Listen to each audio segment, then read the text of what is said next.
মুসলিম বিশ্বের একটা অদ্ভুত ব্যাপার আছে। এই যে আমরা বলি যে মুসলিম বিশ্ব স্বনির্ভর হয় না কেন? ইরান তার যত প্রতিরক্ষা সরঞ্জামাদি তার 95% নিজের তৈরি, তুরস্কের 80% নিজের তৈরি, আর পাকিস্তান ও মিশর তার মাত্র 15% নিজের তৈরি, মাত্র 15%।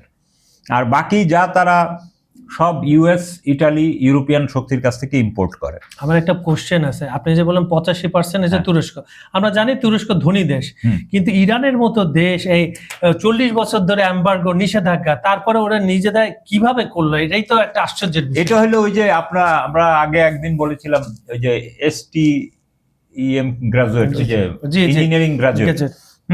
তো এই ইঞ্জিনিয়ারিং গ্রাজুয়েটের পরিমাণ ইরানের সবচেয়ে বেশি মুসলিম দেশগুলোর মধ্যে, এবং তারা সার্বক্ষণিক নানান ধরনের গবেষণা এবং প্রকৌশল এইসব কাজে নিয়োজিত রাখে নিজেদের, যার ফলে তারা নিজেরাই সবকিছু উৎপাদন, এবং তাদের এমবার্গো দেওয়ার ফলে তারা নিজেরাই এটা আরো বেশি করে উৎপাদন, মানে হ্যাঁ, যে ছোট ছোট উৎপাদনগুলো তারা ই করে।